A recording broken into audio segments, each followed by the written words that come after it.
Hello बच्चों, very good afternoon to all of you. कैसे हो सब लोग? आई होप सब अच्छे होंगे। तो बच्चे, स्वागत है आपका अन अकेडमी के channel just 9th and 10th पे। आज हम क्या करने वाले हैं?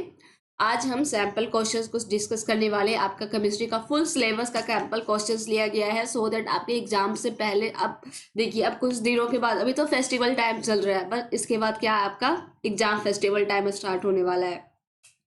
तो अभी से हम क्वेश्चंस की प्रिपरेशन करना स्टार्ट कर दे कि कैसे आंसर्स लिखेंगे, किस तरह के क्वेश्चंस आ सकते हैं, कैसे कैसे क्वेश्चंस आ सकते हैं, कैसे उसका आंसर लिखना चाहिए। तो कुछ बहुत आपके फुल सिलेबस केमिस्ट्री का जो भी आपका चैप्टर है, सारे चैप्टर से कुछ इंपॉर्टेंट क्वेश्चंस लेके आई हूँ सो दैट यहाँ पे हम वो चीज़ डिस्कस करेंगे। तो आज का सेशन स्टार्ट करने से पहले just let me introduce about myself. My name is Priyanka Bharti. I have done my BS in hospitality from IHM Bhopal. I have total 3 years of teaching experience. I also worked as a trainer with Marriott Group and ITC Group. और बच्चे जो अभी तक Telegram पे नहीं जुड़ पाए हैं, अब आपको पता होना चाहिए कि आपका ये जो चैनल का है, इसका ग्रुप भी आपका टेलीग्राम पे अवेलेबल हो चुका है। तो इसके लिए आपको क्या करना है? इसके लिए आपको जल्दी से अपने फ़ोन में क्या करना है, टेलीग्राम इंस्टॉल कीजिए। इंस्टॉल करने के बाद जो दिया गया लिंक है, ये लिंक को कॉपी कीजिए, वहाँ पे क्या कीजिए, पेस्ट कीजिए। तो इससे आप जस्ट क्लास 9th और 10th के ग्रुप के साथ टेलीग्राम पे भी जुड़ जाएंगे। तो यहाँ पे क्या होता है, तो यहाँ पे एक्चुअली क्या होता है, देखिए, आपको यूट्यूब के वहाँ पे अगर सब्सक्राइब करते हो चैनल को तो नोटिफिकेशन तो मिल ही गया, लेकिन कभी कभी क्या होता है, नोटिफिकेशन अगर नहीं मिलता है, आपको क्लास डायरेक्ट नहीं मिल पा रहा है, तो आप यहाँ पे भी आपके जो भी एडुकेटर्स इस चैनल के सारे अपने क्लासेस के यहाँ पे पोस्ट करते हैं। तो आप लोग क्या करेंगे, सारे वो लिंक शेयर करते हैं आपके साथ, आपके क्लासेस, अपनी क्लासेस शेयर करते हैं। तो आप कभी भी वहां पर जा करके आप डायरेक्ट वहां लिंक पे भी क्लिक करके आप अपनी क्लास ज्वाइन कर सकते हैं। या कभी क्या होता है कि आपको जैसे एग्जाम्स आ गया तो मुझे पुराने चैप्टर रिवाइज करने हैं, तो कहाँ से जाके सर्च करो, एक एक सर्च करना पॉसिबल नहीं हो पाता। तो वहां पे भी आप डायरेक्ट जाके पुरानी चीजों क्या करते हैं, सर्च करके आप वहां पे जो उसको पढ़ सकते हैं, पुराने वीडियोज भी देख सकते हैं। और द मोस्ट इम्पॉर्टेंट आते हैं हमारे अन अकेडमी के सब्सक्रिप्शन प्लान के बारे में।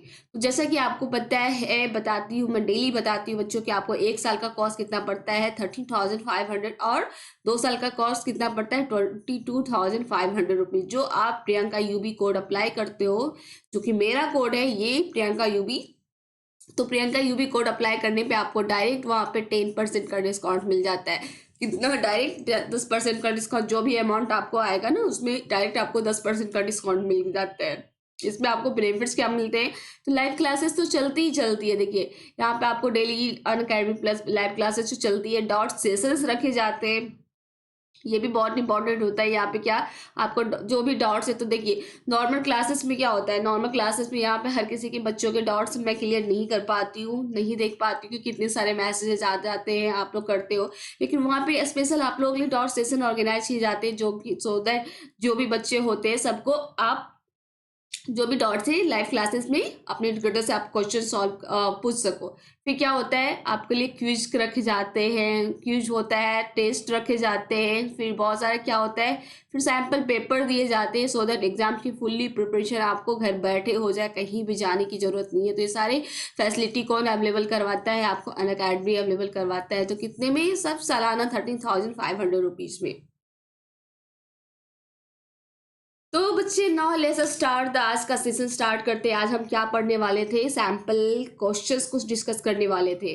तो ये बताइए, हमारा फर्स्ट क्वेश्चन आज का है, list the 2 condition essential for using distillation as a method for separation of the component from a mixture.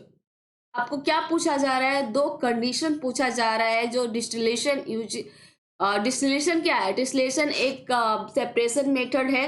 तो डिस्टिलेशन को जब यूजिंग करते समय आपको एसेंशियल कंडीशन बताना है। तो बताइए क्या जरूरी होता है आपको? जब क्वेश्चन ये आपका, देखिए बच्चे, क्वेश्चन ऐसा भी नहीं है कि मैंने रैंडम उठा लिया, आपके ये क्वेश्चन रिपीट हुए, पूछे भी गए हैं, आपको 2011 में CBSE में क्वेश्चन आया भी है। तो बताइए यहाँ पे, तो सबसे पहले देखिए डिस्टिलेशन क्या होता है। तो डिस्टिलेशन जब किसी लिक्विड में क्या होता है, जब किसी लिक्विड में क्या होता है, कोई सॉलिड क्या होता है, जब कोई लिक्विड में सॉलिड सॉल्युबल होता है, तो सॉलिड जो इम्प्योरिटी होती है, भाई उसी को क्या होता है, उसी को सेपरेट करने में ये प्रोसेस काम में लाया जाता है। तो इस प्रोसेस में क्या होता है, इस प्रोसेस में मेनली क्या होता है, इस प्रोसेस में दो बॉइलिंग भी होता है और क्या होता है, कंडेंसेशन भी होता है। ये दोनों एक साथ सेम टाइम पे हो, मतलब एक साथ ये दोनों प्रोसेस इसमें होते हैं। बॉइलिंग भी होगा, बॉइलिंग के बाद क्या होता है, कंडेंसेशन होता है। तो दोनों प्रोसेस काम में ले आ जाते हैं। तो देखते हैं इसका आंसर कैसे आप लिखोगे। इसका आंसर कैसे लिखोगे बच्चे, देखिए क्या होगा। इसका आंसर क्या होगा बच्चे, the components of the mixture must be miscible with each other. आपका फर्स्ट यहाँ पे क्या होना चाहिए, फर्स्ट कंडीशन क्या होना चाहिए कि जो कंपोनेंट्स है मिक्सचर का वो must be miscible with each other. Miscible means एक दूसरे में घुला हुआ। मिसिबल लिक्विड हमने पढ़ा था ना। तो components of must be miscible with each other. First condition तो ये होनी चाहिए। जब कोई लिक्विड में, देखिए आपको अभी बताया मैंने कि जब कोई लिक्विड में क्या होता है, सॉलिड जो भी घुली हुई सॉलिड इम्प्योरिटीज होती है, तो उस मिक्सचर को पहले क्या इसमें किया जाता है, इस पहले डिस्टिलेशन प्रोसेस समझ लेते हैं। पहले इसमें क्या किया जाता है, पहले उसको उसमें गर्म किया जाता है। तो उसमें क्या, जब उसको हीट करते हैं तो उससे क्या हो जाता है, जो लिक्विड होता है वो लिक्विड क्या हो जाता है, वेपोराइज हो जाता है। और इस लिक्विड को क्या होते हैं, जो वेपोराइज हो जाता है, फिर उसके बाद जो हुआ उसको क्या हुआ, उसको दूसरे जो वेपर को क्या करते हैं, दूसरे पॉट में हम कलेक्ट करके उसको क्या करते हैं, उसको फिर कंडेंस किया जाता है। जब कंडेंस करते हैं तो वहां पे क्या हो जाता है, वहां पे आपको लिक्विड जो है वो प्योर फॉर्म में प्राप्त होता है।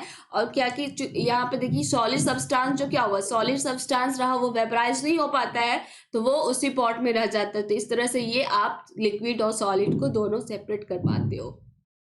तो यहाँ पे देखिए ये डिस्टिलेशन प्रोसेस का बता दिया। अब कंडीशन की बात कर रहे हैं तो the components of the solid must be miscible with each other. ये फर्स्ट आपका इसके लिए कंडीशन होना चाहिए। Second, in case both the miscible components are liquids they must differ in their boiling point by more than 25 degree Celsius. ये तो first, ये दूसरी कंडीशन क्या होगी, अगर दोनों क्या हुआ, मिसिबल कंपोनेंट्स अगर लिक्विड होते हैं तो वहां पे उनके बॉइलिंग पॉइंट में क्या डिफरेंस आना चाहिए, क्या होना चाहिए, they must differ in their boiling points by more than 25 degree Celsius. तब ये दोनों डिफरेंस रहेगा, तभी डिस्टिलेशन प्रोसेस हो पाएगा। तो चलिए ये आपका फर्स्ट क्वेश्चन का आंसर होगा। अब सेकंड क्वेश्चन हमारा क्या है, तो इस तरह से आपको ये जब क्वेश्चन, ये आपके 2 या 3 मार्क्स से आएंगे। ऐसे जैसे सपोज आता है ना लिखने के लिए कि हाँ ये 2 नंबर्स के क्वेश्चन है, 3 नंबर्स के हैं, तो आपको कैसे आंसर रखना है, तो इस तरह से सीधे पॉइंट टू की पॉइंट बातें करनी है। नेक्स्ट क्वेश्चन पे आते हैं। Water is a compound. Water is a compound and not a mixture. Water एक कंपाउंड है, मिक्सचर नहीं है। Justify the statement giving 2 reason. अब इस स्टेटमेंट को देखिए, ये आपके रिपीटेड क्वेश्चन था। 2010 में भी सीबीएसई में पूछा गया था, ये आपके क्या 2011 में भी सीबीएसई में क्वेश्चन पूछा गया था। तो क्वेश्चन ये रिपीटेड है, मैंने ज्यादा पीछे पुराने नहीं उठाए, तो मैंने रिसेंट का क्वेश्चन उठाया है आपको। एक बार मैं क्वेश्चन बैंक भी आप लोगों के लिए लेके आऊंगी, हर चैप्टर वाइज लेके आऊंगी, उसके बाद फुल सिलेबस का लेके आऊंगी। तो अभी डिस्कस करते हैं, water is a compound and not a mixture, justify the statement giving 2 reason. अब बताइए यहाँ पे वाटर कंपाउंड है, मिक्सचर नहीं है, कैसे इसको जस्टिफाई कीजिएगा। तो सबसे पहले देखिए कंपाउंड क्या होता है, हमने पढ़ा था कंपाउंड क्या होता है। कंपाउंड क्या होता है, कंपाउंड क्या होता है, ये क्या होता है, होमोजीनियस फॉर्म में रहते हैं। कंपाउंड क्या रहते हैं, कैसे रहते हैं, होमोजीनियस फॉर्म में रहते हैं। ये किसी भी मैटर का क्या होमोजीनियस फॉर्म है। इसमें क्या होता है, इसमें जो कॉन्स्टिट्यूएंट होते हैं एलिमेंट्स के, वो हमेशा क्या होते हैं, फिक्स प्रोपोर्शन में रहते हैं। तो ये क्लियर हो गया। इसमें क्या रहता है, इसमें हमेशा फिक्स प्रोपोर्शन में रहते हैं जो कॉन्स्टिट्यूएंट कंपोनेंट्स होते हैं। कंपाउंड्स उसी को कहते हैं। अब मिक्सचर किसे कहते हैं, पहले आपको तो जैसे देखिए, ऐसे क्वेश्चंस को आंसर करने के लिए आपको ये चीज तो पहले पता होना चाहिए ना, कंपाउंड और मिक्सचर क्या होता है। तो मिक्सचर क्या होता है, मिक्सचर तो सबसे पहले पता है कि मिक्सचर क्या होते हैं, ये इम्प्योर सब्सटेंस होते हैं। मिक्सचर क्या होते हैं, ये इम्प्योर सब्सटेंस होते हैं, और ये क्या होते हैं, हेट्रोजीनियस फॉर्म में रहते हैं। ये कैसे रहते हैं, हेट्रोजीनियस फॉर्म में रहते हैं। और क्या होते हैं, ये किसी भी रेशियो में फिक्स होते हैं। हमने मिक्सचर का पढ़ा था कि ये इनका फिक्स रेशियो नहीं होता। इनका फिक्स रेशियो नहीं होता है, ये पढ़ा था हमने। तो ये क्या हो गया, मिक्सचर का डिफरेंशिएशन हो गया।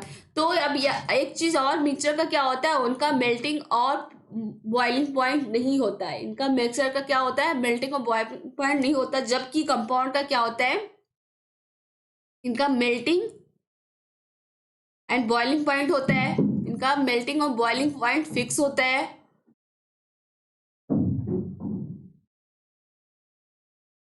का मेल्टिंग और बॉइलिंग पॉइंट फिक्स होता है, जबकि मिक्सर का क्या होता है, इनका मेल्टिंग और बॉइलिंग पॉइंट नहीं होता है।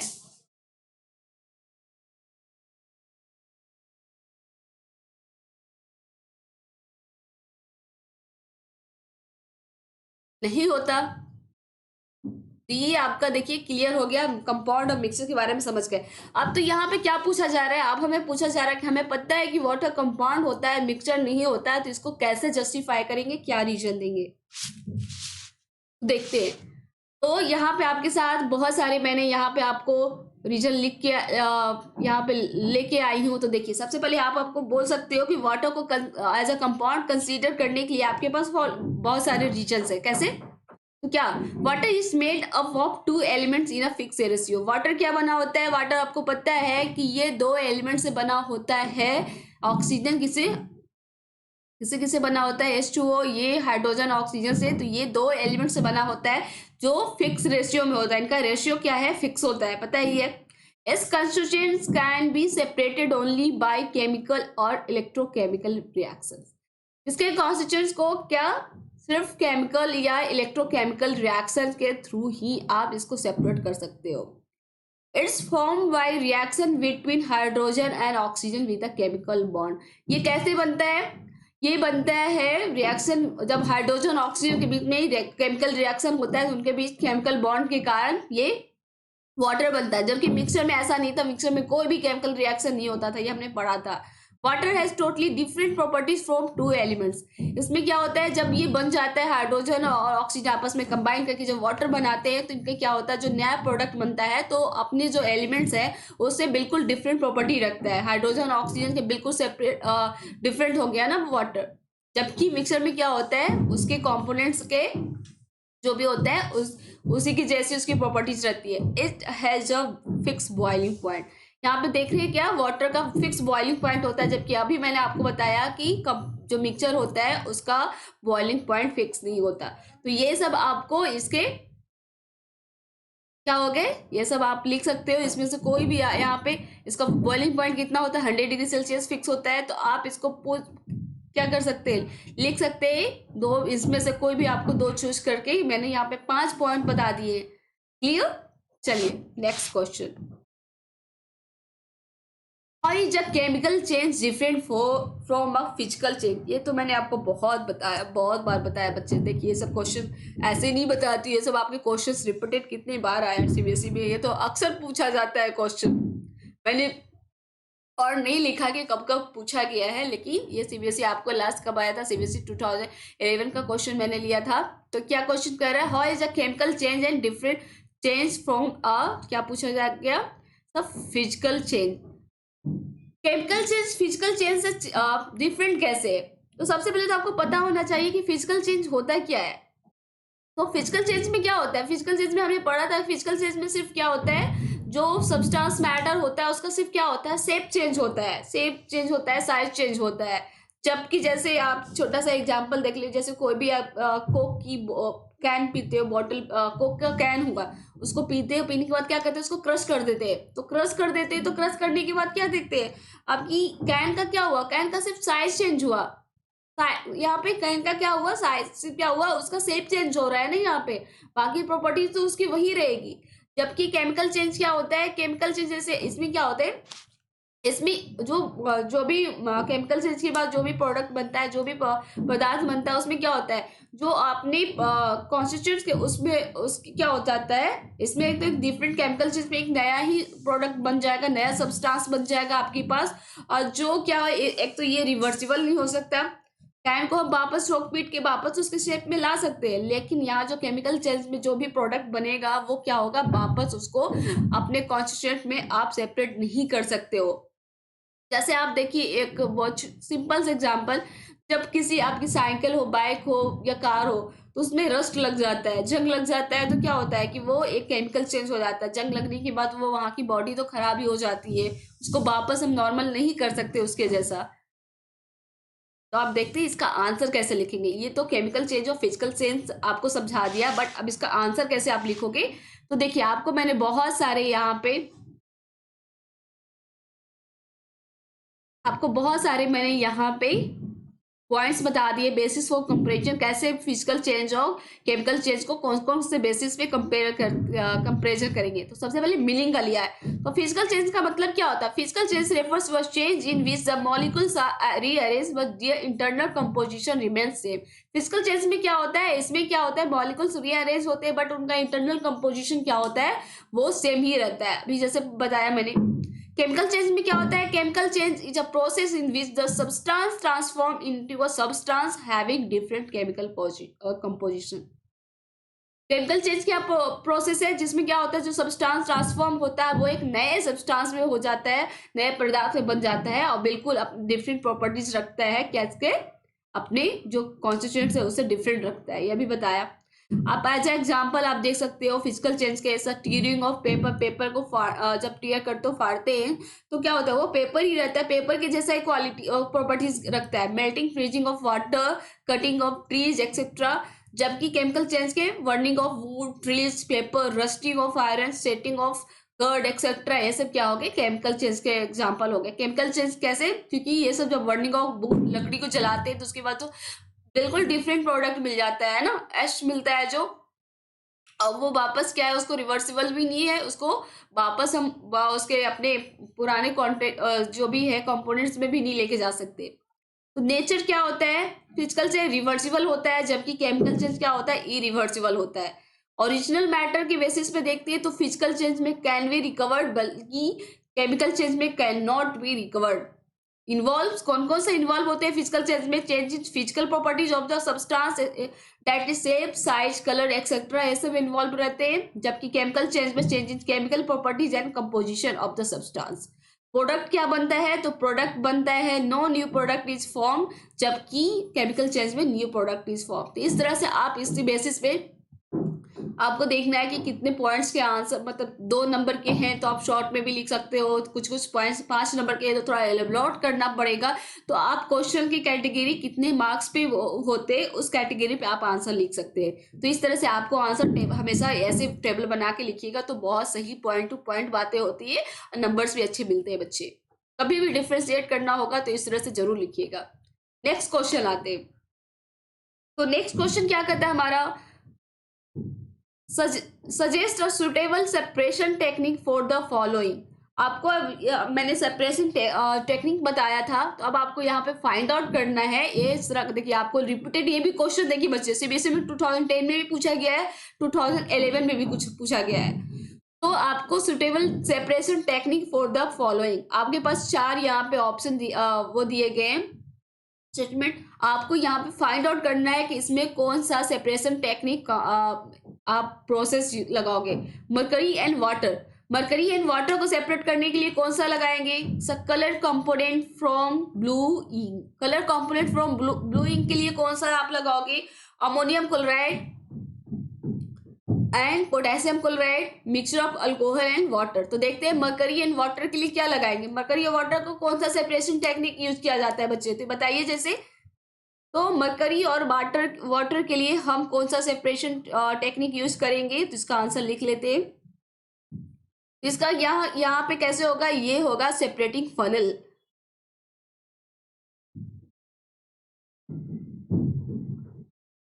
कौन सा टेक्निक यूज करोगे बच्चे? कौन सा प्रोसेस यूज होगा, यहाँ पे होगा सेपरेटिंग फनल के थ्रू। आप क्या करोगे, यहाँ पे सेपरेटिंग फनल के प्रोसेस के थ्रू जब हम इसको सेपरेट करते हैं तो मरकरी क्या होता है, वो लोअर लेयर में क्योंकि वो हैवी होता है, और वाटर क्या होता है अपर लेयर में क्योंकि वो लाइटर होता है, दैट्स वो सेपरेट हो जाएगा। बी क्या पूछ रहा है, colour components from blue ink. ये हमने पढ़ा था यहाँ पे, कलर जब ब्लू इंक से कलर कंपोनेंट को सेपरेट करने के लिए यहाँ पे कौन सा मेथड यूज होगा, तो यहाँ पे यूज होगा क्रोमेटोग्राफी। ये कलर यूज करने के लिए कलर से हम लोग पढ़ा था क्रोमेटो कलर कंपोनेंट को यूज सेपरेट करने के लिए किया जाता है। थर्ड क्या है, ammonium chloride and potassium chloride. तो अमोनियम क्लोराइड और पोटेशियम क्लोराइड को सेपरेट करने के लिए आप क्या यूज करोगे, तो ये अमोनियम क्लोराइड को सेपरेट करने के लिए यहाँ पे क्या यूज होगा, सब्लिमेशन।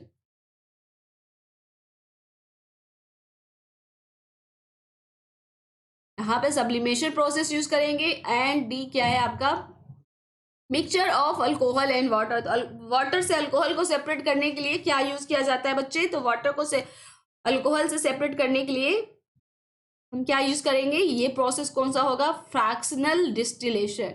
ये सब मैंने आपको बताया था। तो यहाँ पे देखिए fractional distillation,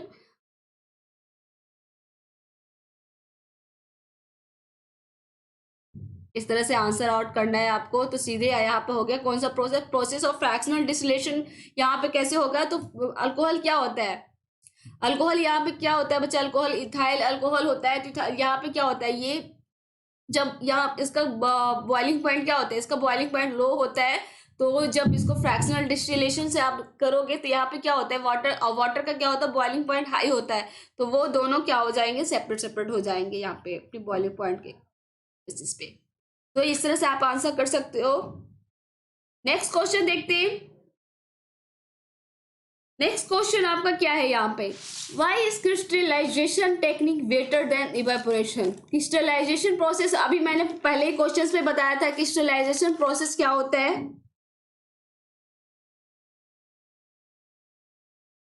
crystallisation technique better than evaporation, ये आपका 2010 और 2011 देखिए आपका सीबीएसई का रिपीटेड क्वेश्चन है, कंटिन्यू एक साथ 2010 में भी पूछा गया था, 2011 में भी पूछा गया था। तो क्रिस्टलाइजेशन सेपरेशन टेक्निक इवेपोरेशन से बेटर क्यों है। तो क्रिस्टलाइजेशन आपको देखिए, क्या आंसर भी मैंने यहाँ पे लिख रखा है आपके लिए। तो क्रिस्टलाइजेशन का यूज आपको बताया मैंने कि सॉलिड सब्सटेंस को प्योर करने के लिए किया जाता है। तो क्रिस्टलाइजेशन का कैसे, उसको प्योरिटी वहां से निकालने के लिए वो किया जाता है। तो इवेपोरेशन, जबकि इवेपोरेशन में क्या होता है, इवेपोरेशन देखिए यहाँ पे crystallization is the better method of separating the mixture than evaporation. यहाँ पे भी आंसर में लिखा है मैंने कि क्रिस्टलाइजेशन क्या है, वो इवेपोरेशन से बेटर टेक्निक मेथड है मिक्सचर को सेपरेट करने के लिए। अब कैसे, तो रीजन क्या है, this is because on evaporation some of the solid particles in mixture get decomposed leaving behind impurities, whereas in crystallization pure crystal of solid are obtained।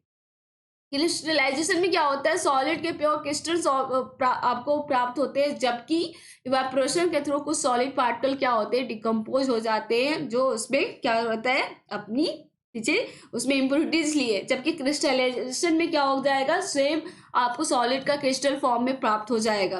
तो कैसे क्रिस्टलाइजेशन में, क्योंकि वो क्या होता है इवेपोरेटेड, वो भी वेपर में कन्वर्ट होता है, उसके बाद क्रिस्टलाइजेशन फॉर्म में उसको जब कंडेंसेशन करते हैं तो आपको प्राप्त होता है। तो इसलिए क्रिस्टलाइजेशन इवेपोरेशन से कैसे बेटर है, आप इसको आंसर 2 लाइन में आपको ये क्वेश्चन जब पूछा जाएगा तो लिख सकते हैं। तो देखिए 5th क्वेश्चन आपको क्वेश्चन आया था, तो उसमें एक साथ 3 क्वेश्चन थे। तो ये आपको हर क्या होता है ना, 5 नंबर का ईच नंबर मार्क्स होता है कि 5 नंबर का क्वेश्चन दे दिया उसमें 2 2 1 ऐसे डिवाइड रहते हैं किसी भी तरह से। तो आपको कैसे आंसर करना है, तो आपको इस तरह से 2 लाइन में आंसर कैसे सेट, मेन पॉइंट आपको मेन टू द पॉइंट, लंबी चौड़ी कहानी नहीं लिखनी है साइंस में। अब नेक्स्ट क्वेश्चन क्या आता है, right any 2 physical property each of metals and non metals. Metals और नॉन मेटल की 2 फिजिकल प्रॉपर्टी आपको बतानी है। तो मेटल्स का क्या होगा, मेटल इस साइड कर देते, इस साइड कर देते नॉन मेटल। तो क्या होगा बताइए जल्दी से, आप लोगों को तो पता है मेटल नॉन मेटल का, तो कितना मैंने बताया था टेबल। तो मेटल क्या होता है, मेटल वेरी बहुत हार्ड होते हैं, मेटल क्या होते हैं बहुत हार्ड होते हैं। बट आपको एक्सेप्शन भी लिखना होगा, एक्सेप्शन में क्या, सोडियम, एक्सेप्ट सोडियम को छोड़ के सारे मेटल हार्ड होते हैं। नॉन मेटल्स क्या होते हैं, ये सॉफ्ट होते हैं, दीज आर सॉफ्ट। बट यहाँ पे भी आपका एक्सेप्शन है, एक्सेप्ट क्या हो जाएगा, डायमंड। डायमंड को छोड़ के सारे जो नॉन मेटल होते हैं वो क्या होते हैं, सॉफ्ट होते हैं। अब हमसे दो फिजिकल प्रॉपर्टी पूछी गई, तो दो फिजिकल प्रॉपर्टीज में यहाँ पे फिजिकल प्रॉपर्टीज की बात हो रही है बच्चे, तो ऐसा नहीं है। अब कहते हैं ये क्या होते हैं, बहुत सारे आपको बताया था ये क्या होते हैं, दे आर मेटल्स, क्या होते हैं, मेटल्स मैलेबल होते हैं। जैसे थिन शीट बनाई गई थी, मेटल्स आर मैलेबल, और क्या होते हैं, डक्टाइल। जैसे वायर्स भी बनाए जाते हैं, क्या होते हैं, डक्टाइल होते हैं। जबकि नॉन मेटल्स क्या होते हैं, दीज आर ब्रिटल, ये ब्रिटल होते हैं, ये दीज आर ब्रिटल, और ये too can break down into pieces, इनको इनके पीसेस में तोड़ा जा सकता है, लेकिन इनसे तार और सीड्स नहीं बनाए जा सकते, ये पीसेस में टूट जाएंगे। तो ये हो गया आपका। तो यहाँ पे हमने फिजिकल प्रॉपर्टीज लिख लिया। अब name the technique use to separate butter from curd. Curd से बटर को सेपरेट करने के लिए कौन सा यहाँ पे टेक्निक यूज किया जाता है बच्चे, तो ये भी हमने कितनी बार पढ़ा था। ये कौन सा मेथड यूज होता है, सेंट्रीफ्यूगेशन, जो किस में काम करता है, यहाँ पे हाई स्पीड से रोटेट किया जाता है, किसमें, रोटर से। तो क्या होता है कि वो बटर और कर्ड क्या हो जाता है, वो अपने अपनी डेंसिटी के अकॉर्डिंग वो क्या हो जाता है, सेपरेट हो जाता है। चलिए, तो ये 5th क्वेश्चन हो गया। अब आते हैं हम अपने नेक्स्ट क्वेश्चन पे। Right the formula and the names of the ions form by the combination of Fe3+ and SO4 2-। आपके पास यहाँ पे राइट द फार्मूला, यहाँ आपको फार्मूला लिखना है, बनाना है। आपके जो आयंस दिए गए हैं, दोनों के कॉम्बिनेशन से कौन सा फार्मूला बनता है। तो दो यहाँ पे दिए गए हैं, एक NH4 एंड CO3 2- इसकी। तो ये क्वेश्चन आपको 2011 में पूछा गया था। तो फार्मूला लिखते हैं, कैसे लिखेंगे, एक सेकेंड। तो फर्स्ट का करते हैं, कैसे करेंगे, क्या दिया हुआ है आपके पास, FeSO4 सेपरेट आपको लिख लेते हैं। यहाँ पे इसका क्या हो गया, आयरन यहाँ पे कितने हैं, आयरन यहाँ पे 3 स्टेट में है, +3 स्टेट में है, और SO4 सल्फेट, यहाँ पे सल्फेट कितना है, सल्फेट यहाँ -2 स्टेट में है। तो यहाँ पे क्या हो, क्रॉस ओवर बैलेंसी करते हैं। क्रॉस ओवर बैलेंसी करेंगे तो ये क्या बनेगा, Fe2SO4 का क्या हो जाएगा, SO4 थ्राइस। ये आपका फार्मूला बन गया। तो यहाँ पे आयरन क्या देख रहे हैं, आयरन यहाँ पे 3 स्टेट में था, और क्या है, सल्फेट यहाँ पे -2 स्टेट में था। तो यहाँ पे Fe क्या हुआ, +3 स्टेट, और यहाँ पे क्या हुआ, अब यहाँ पे क्रॉस वैलेंसी हमने किया, क्रॉस वैलेंसी किया, तो क्या फार्मूला ये बनाया, Fe2SO4 का होल थ्राइस, ये बताया। इस फार्मूले का नाम क्या है, इस फार्मूले का नाम है आयरन सल्फेट, आयरन 3 सल्फेट, या इसे क्या बोल सकते हो बच्चे, इसे आप क्या बोल सकते हैं, आयरन जब 3 होता है, आयरन जब 3 फॉर्म क्या रहता है, 3 स्टेट में रहता है, तो ये क्या होता है, ये फेरिक फॉर्म में हो जाता है। तो यहाँ पे डायरेक्ट आप इसको फेरिक सल्फेट भी लिख सकते हैं। तो ये हो गया आपका, right the formula and the names of iron form by the combination of, ये आ गया आपका क्या फार्मूला बना। अब यहाँ पे सेकंड देखते हैं। सेकंड में आपके क्या पूछ रहा है, यहाँ पे अमोनिया है, NH4, इस पे कितना है, यहाँ पे आयंस कितना है इसका, NH4+, और ये आपके पास क्या दिया हुआ है, CO3, इसमें कितना 2- आयन है। ये क्लियर, ये क्या हो गया, यहाँ पे अमोनिया है आपके पास, ये कार्बोनेट है,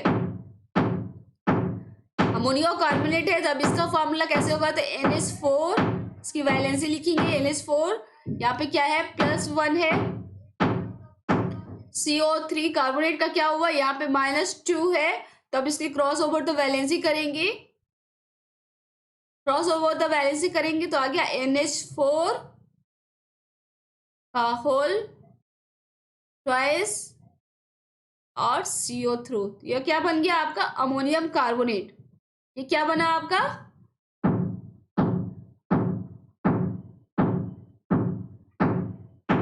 अमोनियम कार्बोनेट। ये क्या बना था यहाँ पे?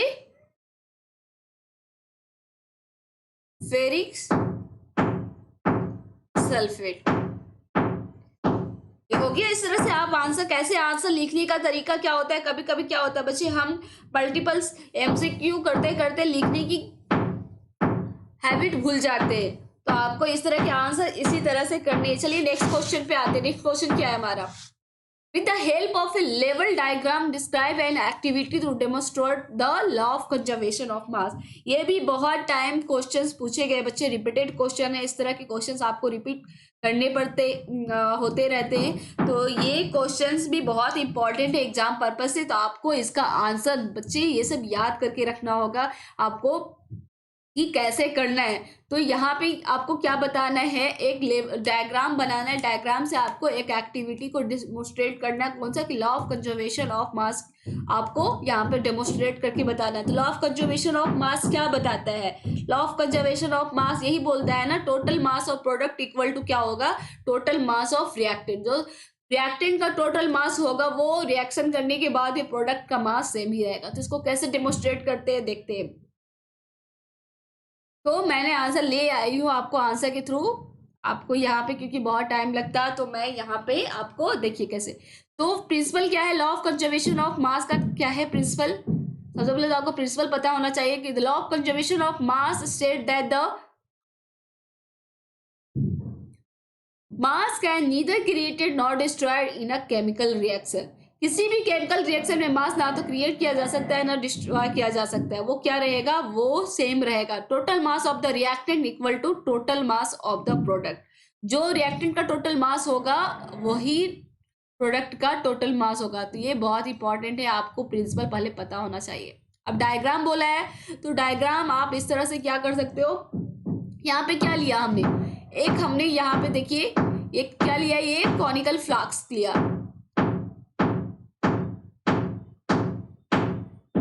हमने क्या लिया है? कॉनिकल फ्लास्क लिया। कॉनिकल फ्लास्क में हमने क्या लिया? सॉल्यूशन लिया है। यहाँ पे Na2SO4 का सॉल्यूशन लिया है। क्लियर? कॉनिकल फ्लास्क में हमने क्या लिया है? सॉल्यूशन लिया है। किसका लिया है? सोडियम सल्फेट का। सोडियम सल्फेट का सॉल्यूशन लिया। उसमें एक क्या डाला? उसमें एक इग्निशन ट्यूब डाली। ये क्या है?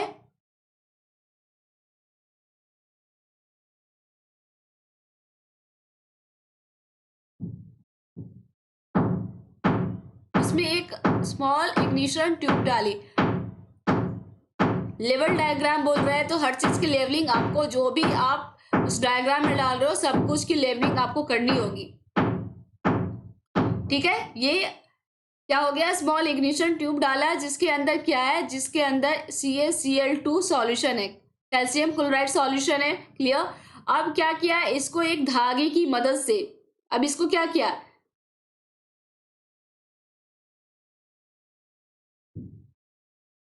एक धागे की मदद से, एक थ्रेड की मदद से इसको हमने क्या किया? कॉनिकल फ्लास्क के अंदर डाला।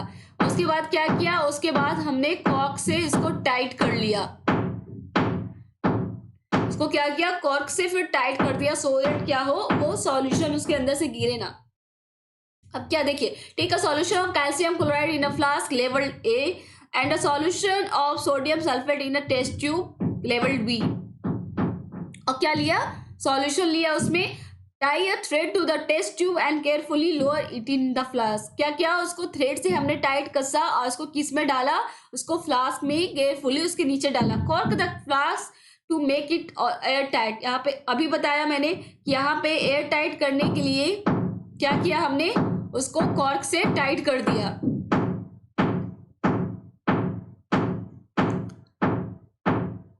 अब उसका वेट किया, उसको बैलेंस पे वेइंग मशीन पे हमने क्या किया? उसका वेट किया। तो कितना आपका वेट आया? इस वेट 300.23 ग्राम, इतना वेट आया। अब उसको क्या किया, फिर नेक्स्ट देखिए, ये तो रिएक्शन के पहले की बात थी, इसको स्लाइटली बहुत आराम से केयरफुली हमने Na2 सॉल्यूशन में क्या किया, एक छोटे से ट्यूब में हमने CaCl2 सॉल्यूशन डाला और फ्लास्क का वेट ले लिया। अब now tilt as well the flask and allow the contents of the test tube to come in contact with the content of the flask। अब हमने क्या किया कि उसको थोड़ा सा टिल्ट किया, सो दैट क्या हुआ, दोनों जो सॉल्यूशन आपस में मिक्सअप हो जाए। तो क्या देखिए, यहाँ पे दोनों आपस में कांटेक्ट में आए, दोनों मिक्स हो गए फ्लास्क में। तो यहाँ पे क्या ऑब्जर्व करते हैं हम, नाउ सा ऑब्जर्वेशन पार्ट।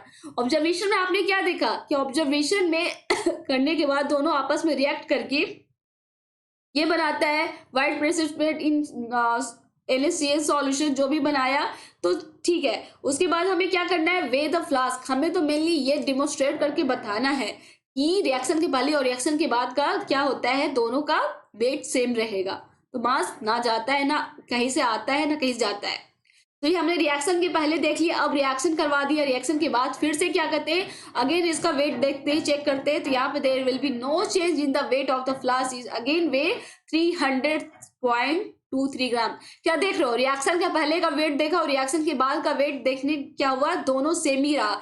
तो इस क्या कंक्लूजन हमारे पास आया, कंक्लूजन ये आया कि कोई भी मास में क्या होता है, अगर केमिकल रिएक्शन होता है क्लोज कंटेनर में, तो क्या होगा, मास कहीं चेंज नहीं आएगा। तो the total mass of the reactant is equal to the total mass of the product. ये प्रूफ हो गया यहाँ पे। तो यार आपको जब एग्जाम में आएगा बच्चे, तो इस तरह से लेवलिंग करके आपको एक डायग्राम बनाना है कॉनिकल फ्लास्क का। इस तरह से आप दिखाओगे कि रिएक्शन के पहले और रिएक्शन के बाद क्या होता है, सेम रहता है। कैसे, आप प्रॉपर वो एक्टिविटी आपको ये करनी पड़ेगी। तो इस तरह से ये आंसर आपको 5 मार्क्स पे तो क्वेश्चन आएगा ही आएगा बच्चा। तो जरूर पढ़िएगा, ये क्वेश्चन मोस्टली हमेशा रिपीटेड भी होता है। चलिए अब आते हैं next question, find the mass of 10 moles of carbon dioxide. ये सारे मोल्स के भी क्वेश्चंस मैंने हमेशा कहा था बच्चे, ये सारे क्वेश्चंस आपको हमेशा एग्जाम में पूछे जाते हैं मोल्स का। तो कैसे आंसर करोगे इसका, find the mass of 10 moles of carbon dioxide. तो 10 मोल्स क्या है, क्वेश्चन में क्या दिया गया है, 10 मोल्स दिया गया है। किसका दिया गया है, CO2 का दिया गया है। तो सबसे पहले क्या निकालेंगे आप, मॉलिक्यूलर वेट निकालेंगे, जो मोलार मास निकालेंगे, किसका, मोलार मास ऑफ CO2 का निकालते हैं। तो मोलार मास कितना होगा, कितना होता है कार्बन का 12 प्लस ऑक्सीजन का कितना होता है 16 इंटू 2, कितना हो गया आपके पास, ये आ गया 44 ग्राम। मोलार मास कितना हो गया CO2 का, 44 ग्राम हो गया। अब आपको क्या पूछा जा रहा है, find the mass of 10 moles of carbon dioxide. अब तो आपको देखिए ये आप फाइंड आउट कर सकते हैं कैसे। अब यहाँ पे आपको पता है, एक सेकंड बच्चे, अब आपको पता है कि यहाँ पे 1 मोल इक्वल टू कितना हो गया, 1 मोल इक्वल टू आपके पास है 44 ग्राम। तो आपके पास ये 1 मोल का कितना है, 1 मोल का कितना हुआ वेट, मास 44 ग्राम। अब आपको कितना निकालना है, 10 मोल का निकालना है। तो इजिली निकाल सकते हैं, 10 मोल इक्वल टू कितना हो गया 44 इंटू 10 कितना हो जाएगा आपका 440 ग्राम्स। इजी क्वेश्चन से ये इस तरह से आप सॉल्यूशन कर सकते हैं। तो बहुत इजी क्वेश्चन था। चलिए अब नेक्स्ट क्वेश्चन पे आते हैं, how many atoms of hydrogen and oxygen are present in 0 sorry बच्चे ये थोड़ा सा मिस्टेक है, 0.15 मोल ऑफ वाटर। अब आपको बताना है कितने एटम्स प्रेजेंट रहेंगे हाइड्रोजन और ऑक्सीजन के 0.15 मोल ऑफ वाटर में। तो ऑक्सीजन वाटर कैसे बना होता है, सबसे पहले देखते हैं वाटर के कंपोनेंट्स। H2O कैसे बना होता है, H2O बना होता है 2H, क्या क्या कौन कौन से एटम, 2H प्लस हाइड्रोजन का एक एटम, इसमें क्या है, सॉरी हाइड्रोजन का 2 एटम, ऑक्सीजन का 1 एटम से मिलके H2O बना होता है, वाटर बना होता है। तो यहाँ पे ये हाइड्रोजन का क्या हो गया, वाटर का एक मॉलिक्यूल हो गया। एक मॉलिक्यूल किससे बना हुआ, 2 ग्राम ऑफ 2 ग्राम एटम कह सकते हैं, या ऑक्सीजन का क्या होता है, एक एटम। इस एटम से मिलके क्या बना हुआ, एक मॉलिक्यूल बना है वाटर का। अब आपको क्या पूछा जा रहा है, number how many atoms of hydrogen and oxygen present in 0.15 mole of water. तो अब आपको क्वेश्चन में पूछा जा रहा है, देखते हैं वाटर और हाइड्रोजन का कितना होगा। तो आपको पहले सबसे पहले निकाल लेते हैं नंबर ऑफ हाइड्रोजन एटम का। कैसे निकालेंगे?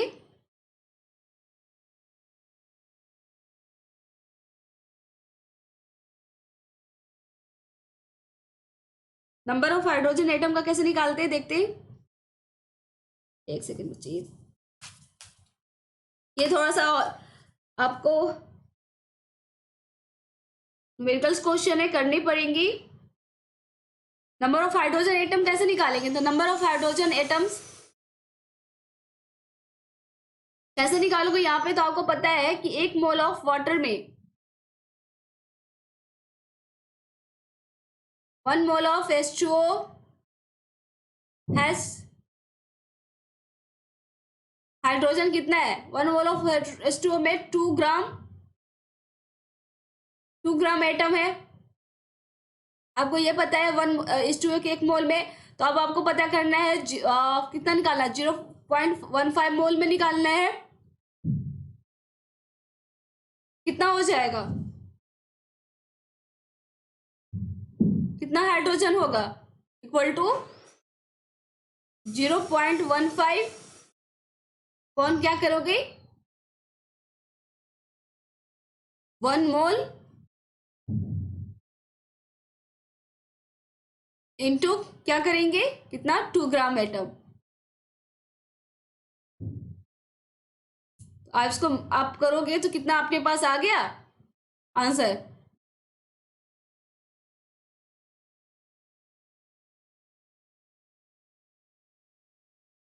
आ गया 0.3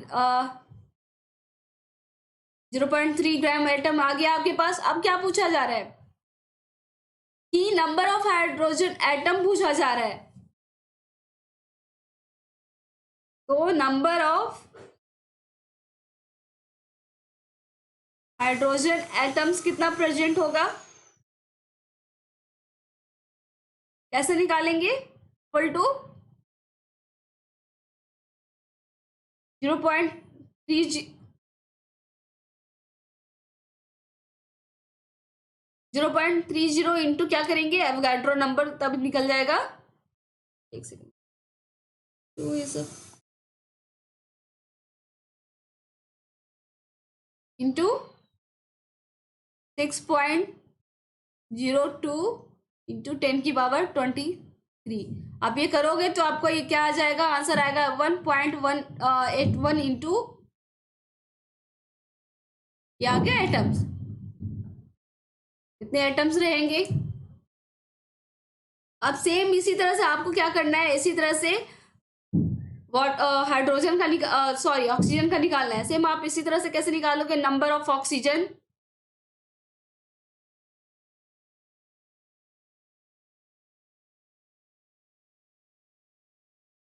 नंबर ऑफ ऑक्सीजन एटम करेंगे तो कैसे निकालेंगे, 1 मोल में 1 mole of H2O as oxygen कितना होगा, 1 gram atom.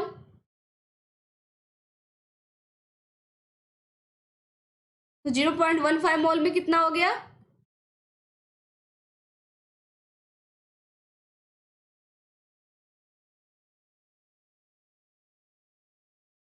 0.15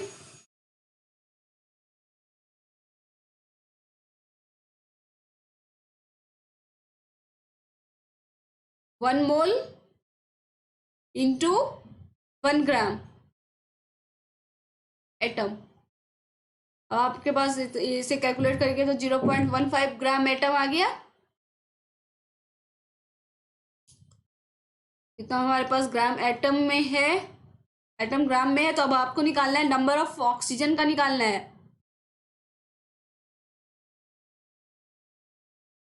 number of oxygen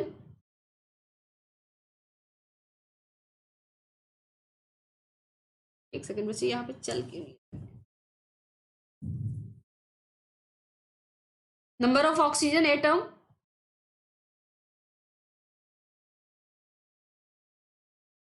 कैसे निकालेंगे? प्रेजेंट कितना प्रेजेंट होगा? इक्वल टू 0.15 इंटू क्या करोगे? 6.022 इंटू 10 की पावर 23, या आपको कितना कैलकुलेट करने पाएगा? 9.03 इंटू 10 की पावर 22 एटम। ये निकल गया, दोनों सेपरेट सेपरेट आपको निकालना होगा। चलिए बात है नेक्स्ट क्वेश्चन।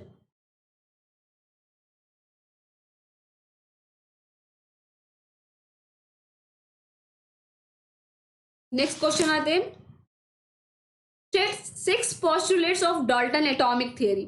आपका नेक्स्ट क्वेश्चन क्या बोलता है? State 6 postulates of Dalton atomic theory के आपको 6 पोस्टुलेट्स बताने हैं। ये हमने पढ़ा था एटम्स और मॉलिक्यूल्स में, आपका सीबीएसई का पूछा गया, 2012 में पूछा गया ये।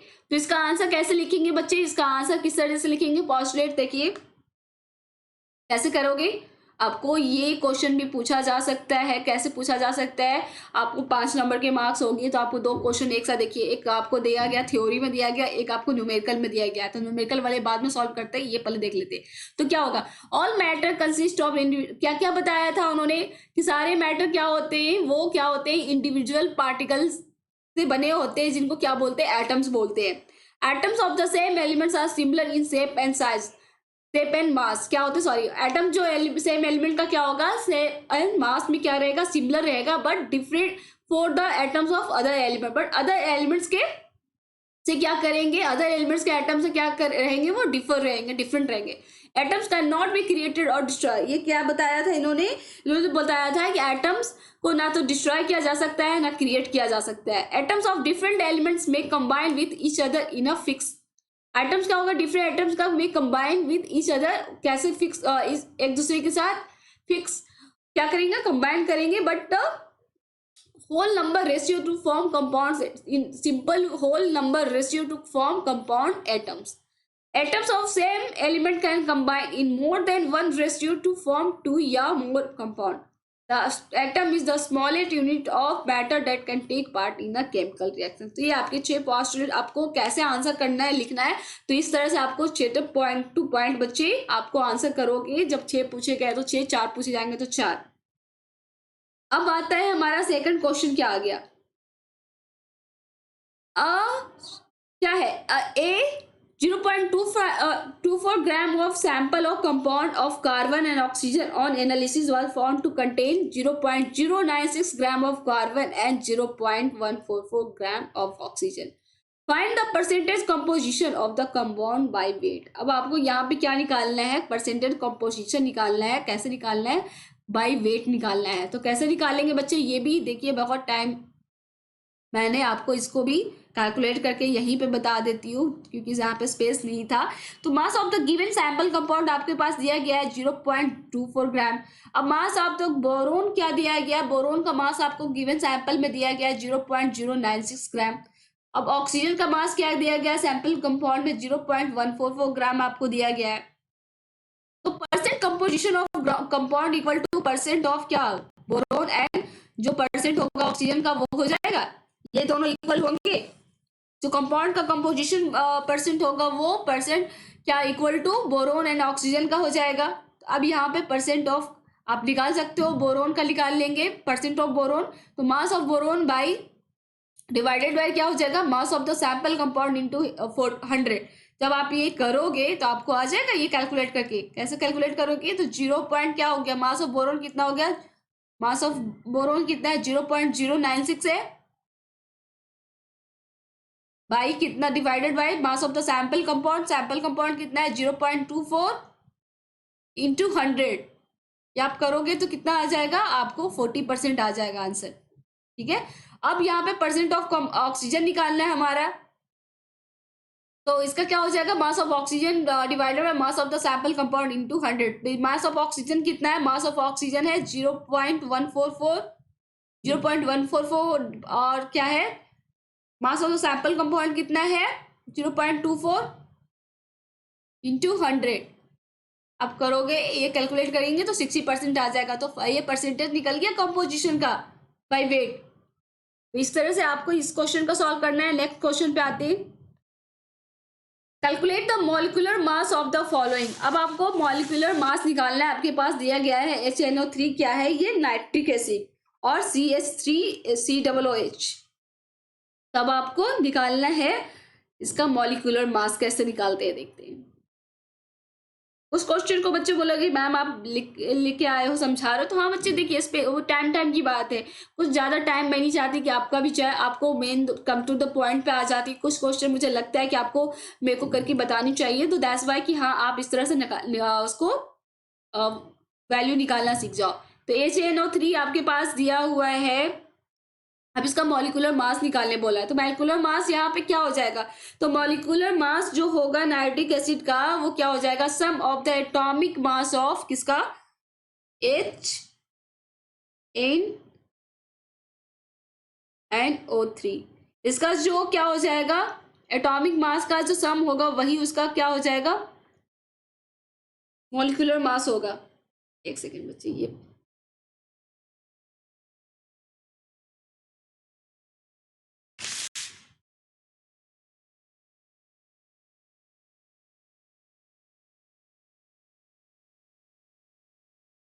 चलिए फिर से करके बताती हूँ जल्दी से।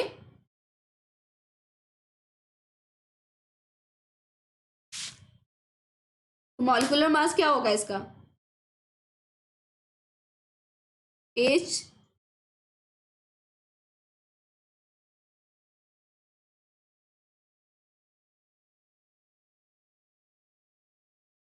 एन, और जो O3 का होगा एटॉमिक मास, उसी का सम क्या हो जाएगा, इसका मॉलिक्यूलर मास हो जाएगा। तो इसका क्या है, हाइड्रोजन का कितना होता है एटॉमिक मास, 1 होता है, नाइट्रोजन का कितना होता है 14 होता है, और ऑक्सीजन का कितना होता है 16 इंटू इसके तीन एटम, 16 इंटू 3। तो आप कैलकुलेट करेंगे तो आपके पास आ गया 63, आ गया।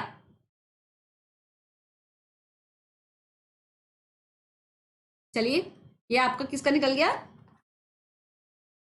नाइट्रिक एसिड का निकल गया। आप सेकंड, आपके पास क्वेश्चन में क्या पूछा गया है, सेकंड में क्वेश्चन है CH3COOH। ये क्या होता है, CH3COOH क्या होता है, ये एथोनिक एसिड होता है। तो इसका कैसे निकालेंगे, तो इसका भी मॉलिक्यूलर मास क्या है, CH3। आपके पास तो क्वेश्चन में देखिए बच्चे एटॉमिक मास भी दिया है, आप एटॉमिक मास भी दिया हुआ है यहाँ पे, ये यू में दिया हुआ है बच्चे वैल्यू, ऑक्सीजन का 16, तो ये यू आ गया। ये बच्चे ये थोड़ा सा स्पेलिंग मिस्टेक है, 1U, ठीक है, स्पेलिंग मिस्टेक है। तो CH3 एथेनोइक एसिड का भी कैसे इसी तरह से सम हो जाएगा, C का हो जाएगा, इसको कर देंगे H3 हो जाएगा, ऑक्सीजन ऑक्सीजन H। अब यहाँ पे कैसे, कार्बन का कितना होता है, कार्बन का कितना होता है, ये 1 है, प्लस, सॉरी कार्बन का कितना है, कार्बन का 12 है ना बच्चा, 12U, प्लस हाइड्रोजन का ये इसका कितना हो गया, हाइड्रोजन का 3 into,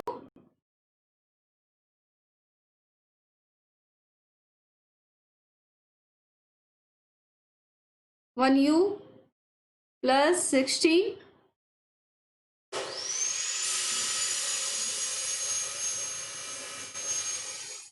plus 16U plus 1U।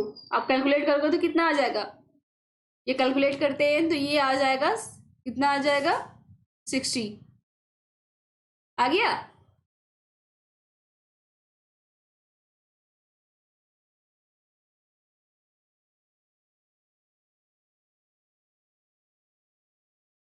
एक सेकंड, सही है ना बच्चे।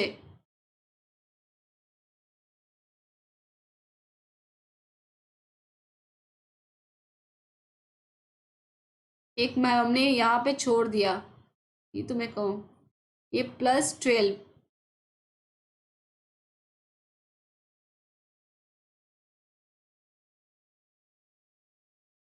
तो कहा कि यहाँ पे मिस्टेक हुआ है, +12 +16, ये आ गया आपका। अब एग्जैक्ट कैलकुलेट कैलकुलेट करके सही आ गया।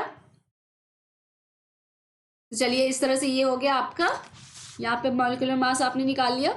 Next question, for chlorine Z equal to 17, A equal to 35, give the number of protons, electrons और neutrons in chlorine ion and chloride ion.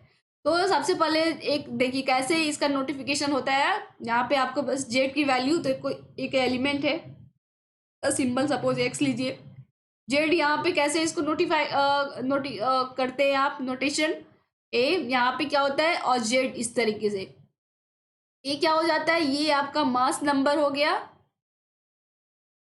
और जेड क्या होता है,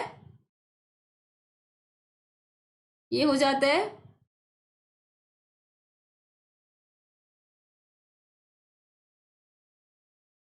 ये क्या हो जाता है जेड।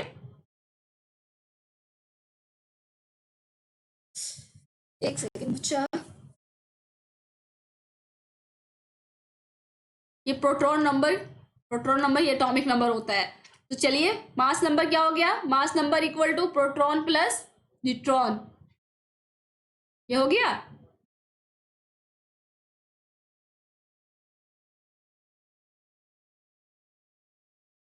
तो इस तरह से आप ए की वैल्यू क्या हो जाएगी,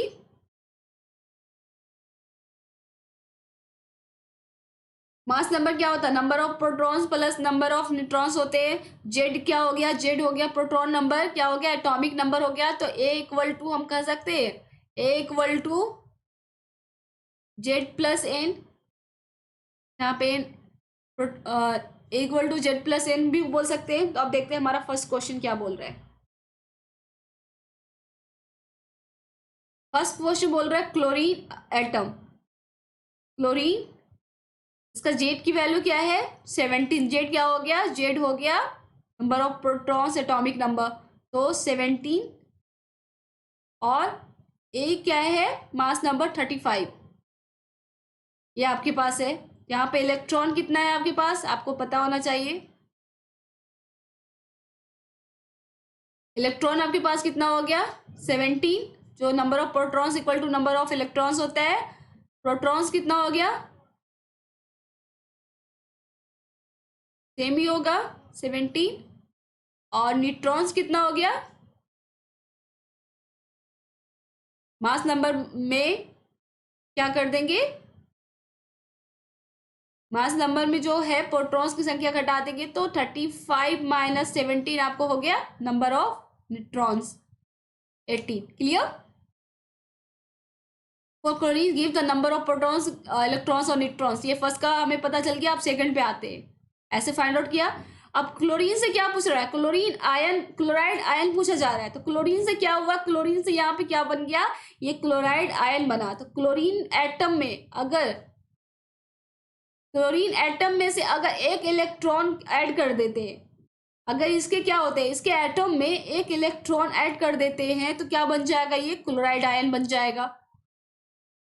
आयन कैसे बनता है, जब वो क्या किसी से इलेक्ट्रॉन क्या किया, वो किसी से गेन किया, तो यहाँ पे क्या किसी से गेन करके उसने एक इलेक्ट्रॉन यहाँ पे लिया, तो एक यहाँ पे ऐड कर दिया, तो वो क्या बन गया, एक सेकेंड,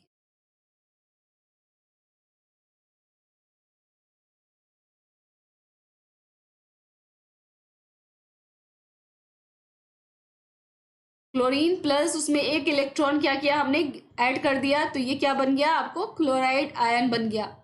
क्लियर। अब क्लोरीन के पास कितने थे, क्लोरीन के पास जो ऑलरेडी इलेक्ट्रॉन कितने थे 17 थे। तो अब इसका इलेक्ट्रॉनिक कॉन्फ़िगरेशन अगर करते हो तो क्या होता है, के में कितने रहेंगे, के में 2 सेल रहेंगे, इलेक्ट्रॉन रहेंगे, के एल, एल में 8 जाएंगे, और एम में कितना जाएगा 17, पहले कितना था तो 7। अब एक इलेक्ट्रॉन और लिया इसने, एक इलेक्ट्रॉन और लिया इसने, तो क्या बनेगा, K2 L8 M8,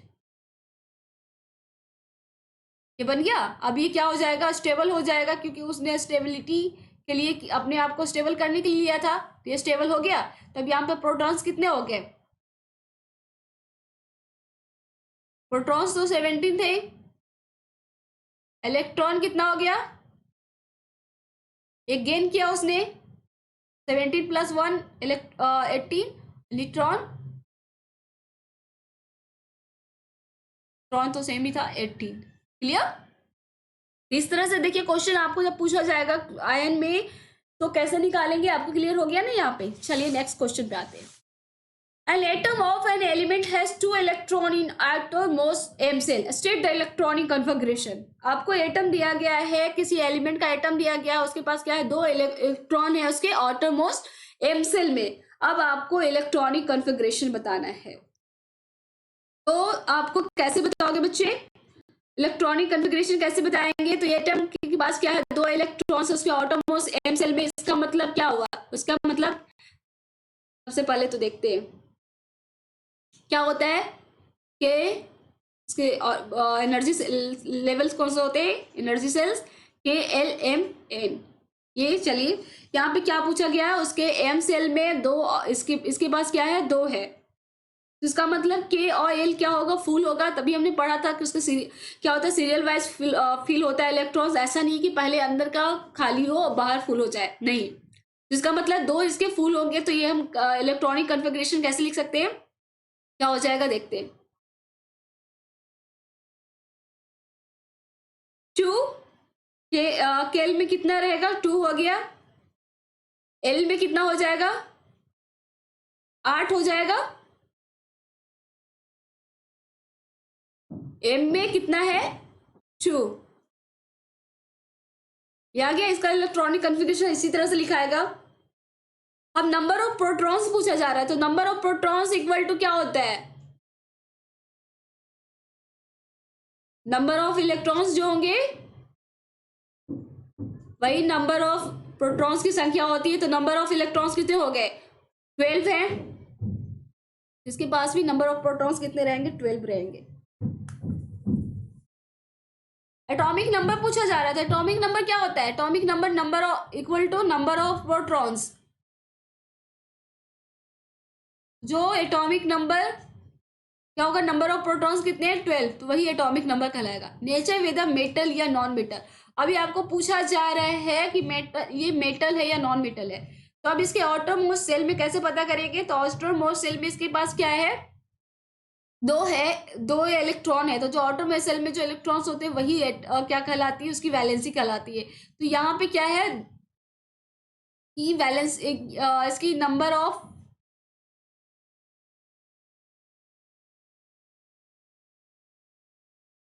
एक सेकेंड, ये क्वेश्चन कुछ और, ये क्या मैं लिख रही हूँ,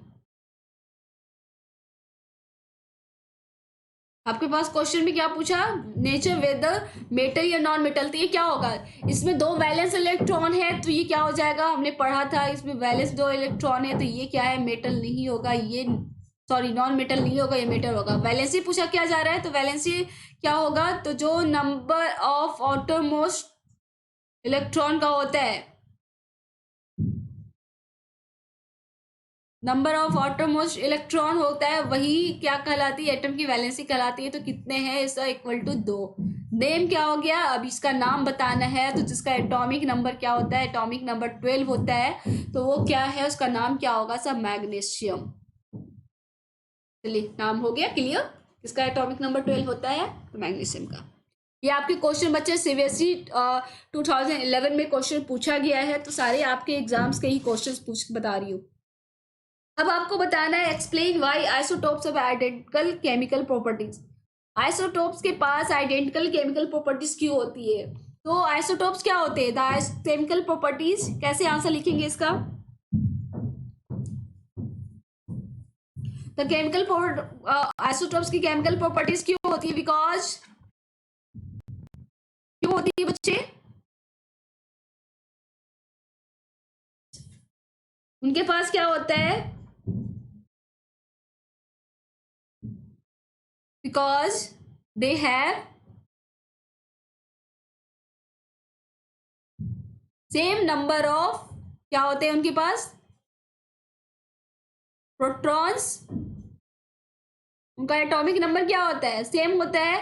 एटॉमिक नंबर सेम होता है, इसका मतलब क्या हो, नंबर ऑफ प्रोटॉन्स सेम हुए, because they have same number of protons, which means जो अगर नंबर ऑफ प्रोटॉन्स सेम हुए तो इसका मतलब क्या हुआ, इसका मतलब ये हुआ कि उनके पास नंबर ऑफ इलेक्ट्रॉन्स भी सेम होंगे, विच मीन्स दे हैव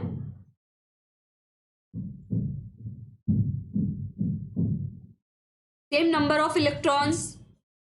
तो हमने ये पढ़ा था,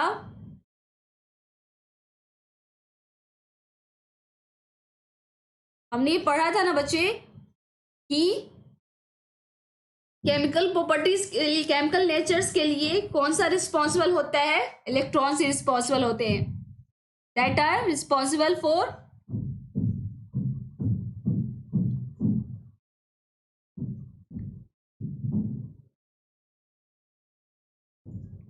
द केमिकल नेचर।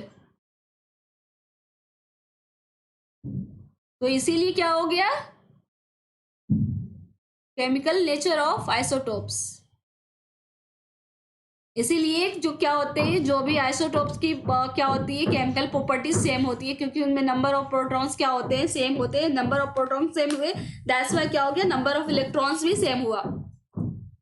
सेकंड क्या पूछा जा रहा है, आइसोटोप्स आर इलेक्ट्रॉली न्यूट्रल। इलेक्ट्रॉली न्यूट्रल क्यों होते हैं?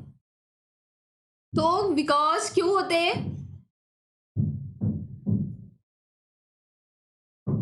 बिकॉज दे पजेस क्या रखते हैं, उनके पास क्या होता है, एंड इक्वल, उनका एटॉमिक नंबर सेम होता है, तो उसकी वजह से उनका प्रोटॉन्स और क्या हुआ, इलेक्ट्रॉन्स इक्वल नंबर हुए। Equal number of protons, protons में प्लस चार्ज होता है, एंड इलेक्ट्रॉन्स पे क्या होता है, माइनस चार्ज होता है।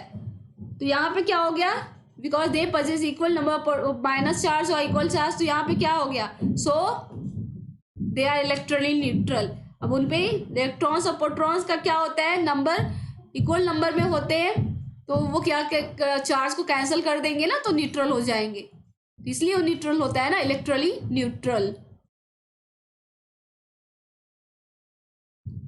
अब नेक्स्ट क्वेश्चन क्या पूछा, isotopes differ in their masses. Isotopes masses, उनके मास कैसे डिफर करते हैं? तो ये क्या होता है यहाँ पे, क्यों करता है बच्चे, क्योंकि उनका आइसोटोप्स, उनके मास कैसे डिफर करते हैं, कि नंबर ऑफ, यहाँ पे क्या होगा, एटॉमिक मास क्या कैसे होता है, नंबर ऑफ न्यूट्रॉन्स उसमें क्या होते हैं, आइसोटोप एक दूसरे, उनके मास क्यों डिफरेंस होते हैं, तो नंबर ऑफ न्यूट्रॉन्स यहाँ पे क्या हुआ, बिकॉज नंबर ऑफ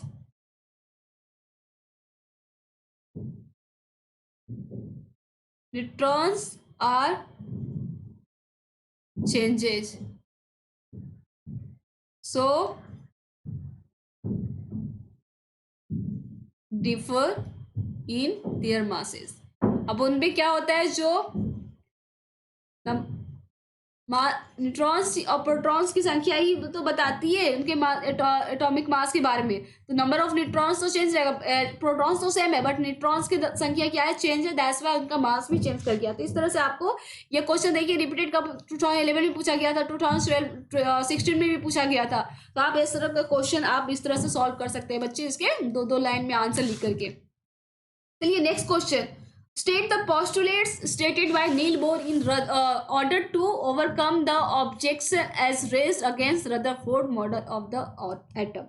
अब जो देखिए रदरफोर्ड के भी कुछ मॉडल के कुछ लिमिटेशन थे, तो उसको नील बोर ने अपने कैसे उसको जो लिमिटेशन थी उसको कैसे ओवरकम किया, क्या बताया, क्या स्टेटमेंट दिया, तो वो आपको बताना है।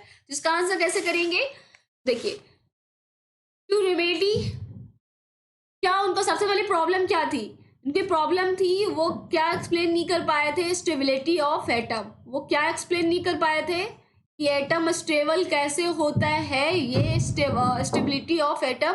रदरफोर्ड का मॉडल सबसे ड्रॉबैक तो यही था। तो उन्होंने रदरफोर्ड जो बोर ने क्या उसको मॉडिफाई करके बताया, कि उसको मॉडिफाई करके ये बताया कि इलेक्ट्रॉन्स जो मूव करते हैं, electrons move in orbits of fix size and energy. Electrons orbit में मूव करते हैं जिसका साइज और एनर्जी क्या होता है, फिक्स होता है। The energy of an electron depends on the size of the orbit and is lower for smaller orbit. ये क्या होता है, एनर्जी इलेक्ट्रॉन का क्या होता है, एनर्जी ऑर्बिट के साइज पर डिपेंड करता है, और जो सबसे छोटा ऑर्बिट होता है उसका क्या होता है, सबसे लोअर क्या होता है, एनर्जी कम होती है। Radiation come can occur only when the electron jumps from one orbit to another. Radiation कैसे क्रिएट अगर प्राप्त होता है? रेडिएशन कब होगा? जब इलेक्ट्रॉन क्या होगा, एक एनर्जी लेवल, अपना एनर्जी लेवल छोड़ के दूसरे एनर्जी लेवल में, अपना ऑर्बिट छोड़ के दूसरे ऑर्बिट में जंप करेगा, तभी रेडिएशन होगा। तो इस तरह से उन्होंने उसको मॉडिफाई किया था कि हाँ, इस दैट्स वाई, ये रीजन है कि एटम स्टेबल होता है। तो क्लियर? नेक्स्ट क्वेश्चन आपके पास आता है, एटॉमिक नंबर और mass number of an element are 16 and 32। अगर बस एटॉमिक नंबर दिया हुआ है, मास नंबर दिया हुआ है एलिमेंट का, जिसका 16 है और 32 है। Find the number of protons, electron और न्यूट्रॉन्स इन इट। स्टेट इस वैलेंसी इफ दिस एलिमेंट या non metal justify your answer. तो सबसे पहले एलिमेंट क्या है आपको बताना है, जिसका क्या है एटॉमिक नंबर, और एटॉमिक नंबर कितना है 16 है, और मास नंबर क्या है 32 है। Find the number of protons, तो एलिमेंट आपका क्या होगा, एटॉमिक नंबर किसका 16 होता है, सल्फर का। तो आप देखते हैं नंबर ऑफ प्रोटॉन्स बताना है। नंबर ऑफ प्रोटॉन्स कैसे बताएंगे? Number of protons equal to क्या हो गया, एटॉमिक नंबर हो गया, ये तो पता है। तो एटॉमिक नंबर कितना है 60, ये हो गया नंबर ऑफ प्रोटॉन्स की संख्या। Number of neutrons, sorry number of electrons, तो नंबर ऑफ इलेक्ट्रॉन्स कैसे बताएंगे? Number of electrons equal to होता है नंबर ऑफ प्रोटॉन्स, जो प्रोटॉन्स की संख्या होगी वही इलेक्ट्रॉन्स की संख्या होगी। तो ये भी 16 हो गया। अब आपको पूछा जा रहा है नंबर ऑफ न्यूट्रॉन्स।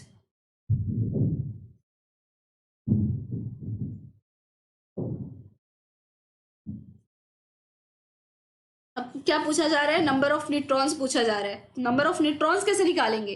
देखिए बच्चे, मैं बहुत सारे क्वेश्चंस को बहुत ही इजी वे में समझा रही हूँ। ये सब क्वेश्चंस आपको कैसे सॉल्व करना है समझ में आ गया होगा। नंबर ऑफ न्यूट्रॉन्स कैसे निकालेंगे? मास नंबर में एटॉमिक नंबर माइनस करेंगे तो क्या निकल जाएगा आपका number of neutrons. Mass number कितना दिया हुआ है 32 दिया हुआ है, माइनस 16 करते हैं तो ये आ गया 16। चलिए आपका ये तो पता चल गया। स्टेट इस वैलेंसी, सेकंड में पूछा जा रहा है इसकी वैलेंसी क्या होगी। तो इलेक्ट्रॉनिक कन्फिग्रेशन करते हैं, आपको लिखने का तरीका भी बता रही हूँ कैसे एग्जाम में आपको आंसर रिप्रेजेंट करना है। इलेक्ट्रॉनिक कॉन्फ़िगरेशन निकालते हैं, इलेक्ट्रॉनिक कॉन्फ़िगरेशन ऑफ एलिमेंट। तो कैसे होगा? नंबर ऑफ इलेक्ट्रॉन्स कितने हैं 16 है, नंबर ऑफ इलेक्ट्रॉन्स कितने हैं 16 है, तो कैसे होगा 2 8 6, ये हो गया ना इलेक्ट्रॉनिक कॉन्फ़िगरेशन। तो वैलेंसी कितनी होगी? वैलेंसी क्या होता है? Valency equal to 8 minus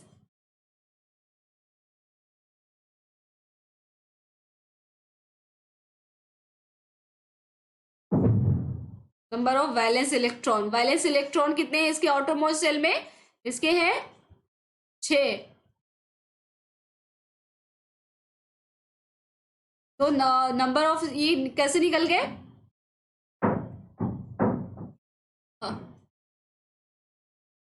valence electron यहाँ था ना बच्चा, तो 8 माइनस वैलेंस इलेक्ट्रॉन कितना है 6 है, तो ये आ गया 2 आ गया। अब आपको पूछा क्या जा रहा है, is this element a metal, metal या नॉन मेटल जस्टिफाई। तो यहाँ पे एलिमेंट क्या है, ये एलिमेंट कैसे होगा इसका, यहाँ पे ये नॉन मेटल होगा क्योंकि इसका जो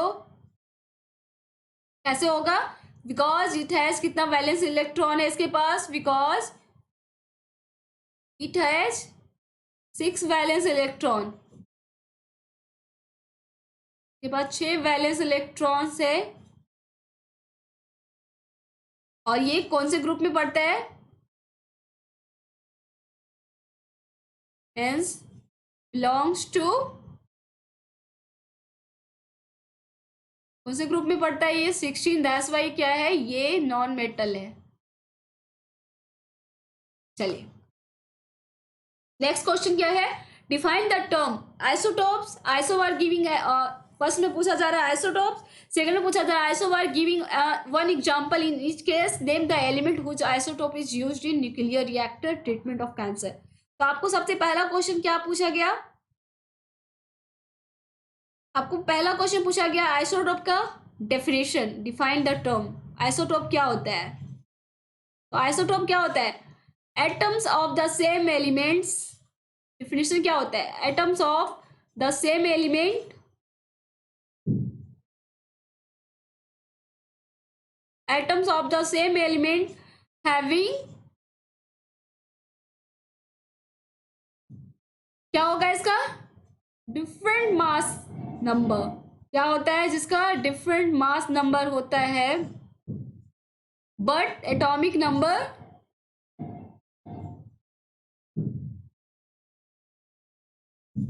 आर सेम, वो क्या कहलाते हैं, आइसोटोप्स कहलाते हैं। क्लियर, जैसे एग्जांपल आप देख लीजिए, तो ये क्या होता है, हाइड्रोजन के 3 आइसोटोप क्या है जिसका एटॉमिक मास एक होता है, एक का कितना होता है 2, और प्रोटियम, ड्यूटेरियम एंड ट्रिटियम क्या है, ये आइसोटोप से हाइड्रोजन के, आइसोटोप्स किसके हैं,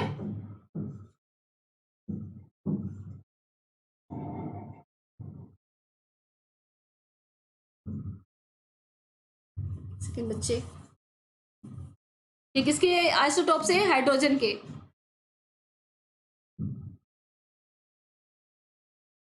अब इसी तरह से आपको सेकंड क्वेश्चन पे क्या पूछा गया, isobar giving, isobars giving one example in इस केस। अच्छा, आपको अब आइसोबार्स का पूछा गया है, आइसोबार्स का क्या लिखेंगे, एटम्स ऑफ, क्या होता है, of different element having same mass number, इसका क्या होता है, एटॉमिक मास नंबर सेम होता है, सेम मास नंबर, बट क्या होता है, डिफरेंट एटॉमिक नंबर, का मास नंबर तो सेम होगा बट एटॉमिक नंबर क्या होगा, डिफरेंट होता है। तो इसका एग्जांपल कैसे क्या है, इसका एग्जांपल आपको बताऊं तो आर्गन, आर्गन का कितना होता है, इसका एटॉमिक मास 40 होता है और एटॉमिक नंबर क्या होता है, 18 होता है, और कैल्शियम का कितना होता है, तो एटॉमिक मास तो दोनों का सेम हुआ, एटॉमिक नंबर इसका कितना होता है, एटॉमिक नंबर 20 होता है। तो ये क्या है, आर आइसो, ये क्या हो गया, सॉरी ये आइसोबार्स हो गए ना बच्चे।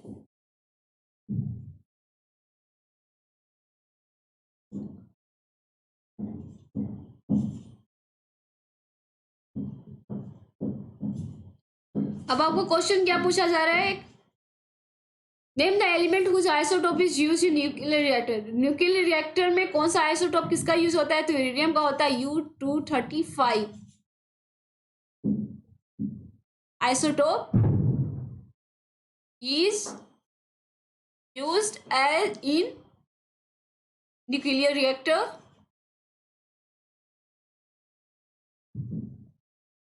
as a fuel।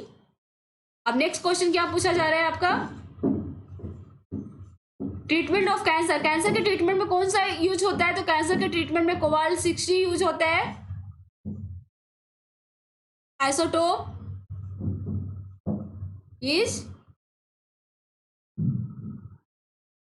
used in the treatment of cancer। ये सारे क्वेश्चंस बच्चे आपको फिर से रिपीट करते जाऊंगी कि बहुत ही इंपॉर्टेंट एग्जाम पर्पस से। नेक्स्ट क्वेश्चन आते हैं, ये लास्ट क्वेश्चन है आज का, कंप्लीट द फॉलोइंग टेबल। आपके पास एक टेबल दिया गया है जिसमें एटम दिया गया है कोबाल्ट, सोडियम और क्लोरीन का, जिसका एटॉमिक मास और एटॉमिक नंबर आपको पता है, तो आपको mass number, atomic number, number of neutrons find करने हैं। तो इसका सबसे पहले देखते हैं कोबाल्ट का, तो कोबाल्ट का यहाँ पे दिया हुआ है 60, क्या ये बताता है मास नंबर, एटॉमिक नंबर कितना होगा 27 है, नंबर ऑफ न्यूट्रॉन्स निकाले तो नंबर ऑफ न्यूट्रॉन्स क्या होगा मास नंबर्स में से जो एटॉमिक नंबर होता है वो नंबर ऑफ प्रोटॉन्स होते हैं, तो 60 माइनस 27 कर देंगे तो इसका मास नंबर निकल जाएगा। ये कितना हो गया 33। अब सोडियम का ये इसका मास नंबर 23 दिया हुआ है, एटॉमिक नंबर दिया हुआ है, तो नंबर ऑफ न्यूट्रॉन्स निकालेंगे। तो नंबर ऑफ न्यूट्रॉन्स कैसे निकालते हैं, तो नंबर न्यूट्रॉन्स मास नंबर में से 23 माइनस नंबर ऑफ प्रोटॉन्स की संख्या घटा देंगे, तो number of protons equal to number of atomic number हुआ तो 11। 23 माइनस 11 कितना हो गया 12। अब आपके पास क्लोरीन का मास नंबर बताना है, तो मास नंबर दिया हुआ है 37। अब आपको एटॉमिक नंबर बताना है, तो एटॉमिक नंबर क्या होता है जो यहाँ पे दिया हुआ है 17। ये आपका, चलिए ये हो गया। तो आज के क्वेश्चंस यहाँ पे खत्म होते बच्चे। ये आपके लिए कुछ सैम्पल्स क्वेश्चन लेके आई थी। आई होप सो आपको लग रहा होगा कि मैम आज लाइव भी नहीं आई है और इतने सारे क्वेश्चंस लेके आई है। तो बच्चे एग्जाम पर्पज से बहुत इंपॉर्टेंट है। तो आई होप सो बच्चे आप लोगों को क्वेश्चंस अच्छे लगे होंगे। तो एग्जाम सब देखिए, अब कुछ एक महीने के बाद आप लोग के एग्जाम से स्टार्ट हो जाएंगे। अगले महीने से दिसंबर से भी आप हाफ ईयरली एग्जामिनेशन आने वाले हैं, तो लिखने की प्रैक्टिस भी होनी चाहिए कि कैसे लिखेंगे। हमेशा मेंटी और क्विज करा करा के तो क्या होता है, हैबिट खत्म हो जाती है सब्जेक्टिव लिखने की। तो एक इस तरह से प्रैक्टिस था। तो आई होप सो बच्चों आज की क्लास आप लोगों को अच्छी लगी होगी। और बच्चे द मोस्ट इंपॉर्टेंट जाते हुए कुछ इंपॉर्टेंट बातें भी डिस्कस कर ली जाए अनअकैडमी की। तो आपको पता है कि प्लस का तो मैंने आपको बता दिया, एक आइकॉनिक सब्सक्रिप्शन भी प्लान लेके आया है अनअकैडमी, जिसका कॉस्ट क्या है, जिसका कॉस्ट 18 मंथ का पड़ता है बच्चे 31,500 और 24 मंथ का 43,200 रुपीज, जिसमें इसमें भी आप प्रियंका यूवी कोड अप्लाई करके डायरेक्ट आपको 10% का डिस्काउंट मिल जाता है। तो बच्चे जैसा कि आपको लग रहा है कि इतना कॉस्टली क्यों हो, तो बच्चे इस तरह से समझिए कि ये एक तरह से आपकी क्या है, पर्सनलाइज सर्विस है। तो कोई भी चीज़ पर्सनलाइज हो जाती है तो थोड़ा सा कॉस्ट उसका क्या हो जाता है, चेंज हो जाता है, कॉस्ट थोड़ा सा कॉस्टली हो जाता है। तो यहाँ पे देखिए, ये प्लस के तो सारे आपको बेनिफिट्स मिलते ही मिलते हैं। प्लस का तो सारा बेनिफिट्स आपको मिल रहा है। इसके अलावा आपको आइकॉनिक पे क्या मिल रहा है, इसके अलावा देखिए ये टाइम टू टाइम क्या होता है, पेरेंट्स यहाँ पे आपको वीकली फीडबैक दिया जाता है, मंथली फीडबैक भी दिया जाता है। आपको टाइम टू टाइम एनालिसिस, आपके एजुकेटर्स आप पे ज़्यादा फोकस करेंगे, आपके हर बच्चे पर वो फोकस करते हैं। वहाँ पे इतना फोकस नहीं हो पाता प्लस पे भी। यहाँ पे पर्सनलाइज उनको फीडबैक किया, वो कहाँ पे लैग कर रहा है, क्या चीज़ चाहिए, कहाँ पे क्या प्रॉब्लम आ रही है। पेरेंट्स के साथ फीडबैक भी पेरेंट्स को भी देते हैं, पेरेंट्स भी मीट कर बात करते हैं, उनको भी फीडबैक बताते हैं सारी प्रॉब्लम। तो ये इसलिए ये कॉस्ट थोड़ा सा आइकॉनिक सब्सक्रिप्शन का कॉस्टली हो जाता है बच्चे। और बच्चे जैसा कि आपको बताती हूँ कि हर वीडियो के डिस्क्रिप्शन में आपको एजुकेटर्स नेम अनअकैडमी प्रोफाइल, यहाँ पे एक जो लिंक रहता है, ये लिंक पे आप लिंक पे क्लिक करने पे आप डायरेक्ट मेरी अनअकैडमी के प्रोफाइल पे आ जाएंगे बच्चे, जहाँ पे आप मुझे फॉलो भी कर सकते हैं और मुझे यहाँ पे आप मैसेज भी कर सकते हैं। तो कभी भी आपको पढ़ाई से रिलेटेड, आपको स्टडी से रिलेटेड कोई भी प्रॉब्लम हो साइंस में यहाँ पे, तो आप मुझे वहाँ पे मैसेज कर सकते हैं। या कोई टॉपिक लेके आना चाहते हैं, कोई क्वेश्चंस रिपीट करना चाहते हैं, पूछना चाहते हैं, तो क्या होता है, आप वहाँ पे जाके मुझे मैसेज कीजिए, सो दैट मैं जब भी मैसेज देखूंगी कि हाँ बच्चों को ये प्रॉब्लम आ रही है, ये सब्जेक्ट समझना है, ये टॉपिक समझना है, ये रिपीट करना है, तो मैं वो जरूर अपनी क्लासेस में वो रिपीट लेके आऊँगी बच्चे। और द मोस्ट इम्पॉर्टेंट, जिन बच्चों ने अभी तक अनअकैडमी का लर्निंग ऐप इंस्टॉल नहीं किया है, तो क्या करना है, आपको जल्दी से अनअकैडमी पे जाना है, सॉरी प्ले स्टोर में जाना है बच्चे। अनअकैडमी पे कैसे जाइएगा, पहले सबसे पहले आपको प्ले स्टोर में जाना है, आपको Unacademy my learning app install करना है। उसके बाद क्या करना है, सेकंड स्टेप आपका होगा क्लास गोल सेट करना है, जो क्लास 9th और 10th आपको वाट एवर आपको जो भी जिस क्लास में है आप गोल अपना सेट कीजिए। उसके बाद क्या कीजिएगा, उसके बाद जल्दी से सब्सक्राइब कर ये आप क्या करते हैं, वहाँ पे आप गोल सेट कर लीजिए, सो दैट आप स्पेशल क्लासेस भी अटेंड कर पाएंगे बच्चे। और जिन बच्चों ने अभी तक जस्ट 9th और 10th को सब्सक्राइब नहीं किया है, तो जल्दी से सब्सक्राइब बटन यहाँ पे बेल बटन को प्रेस करें और बेल नोटिफिकेशन को भी, आइकॉन को भी क्या करें, जल्दी से प्रेस करें, सो दैट क्या होगा कि जो भी क्लासेस जस्ट 9th और 10th पे क्लासेस आती है, सो दैट आपको सारी नोटिफिकेशन मिलता रहेगा। तो आई होप सो बच्चे आज की क्लास आपको सैम्पल क्वेश्चंस के अच्छी लगी होंगी। केमिस्ट्री के फुल सिलेबस के सारे क्वेश्चंस लेके आई थी। ऐसे क्वेश्चन अब देखिए एग्जाम टाइम आने वाला है, तो हम सैम्पल क्वेश्चन ज़्यादा डिस्कस करेंगे, पढ़ेंगे भी। आई होप सो आप लोगों को क्विज का वेट कर रहे थे, आज क्विज नहीं था। मैं नेक्स्ट टाइम आती जब भी लाइव आऊँगी आपको क्विज ड्राइव कराऊंगी बच्चा। तो जाते जाते बच्चे एक रिक्वेस्ट है, आप मैक्सिमम लाइक कीजिए, वीडियो को लाइक कीजिए और मैक्सिमम दोस्तों के साथ शेयर कर दीजिए, सो दैट मैक्सिमम से मैक्सिमम बच्चे इस चैनल का बेनिफिट उठा सके। तो आज के लिए बस इतना ही बच्चों। बाय बच्चों, मिलते हैं कल की क्लास में सेम 12 बजे इसी टाइम पे। तब तक के लिए बाय, टेक केयर।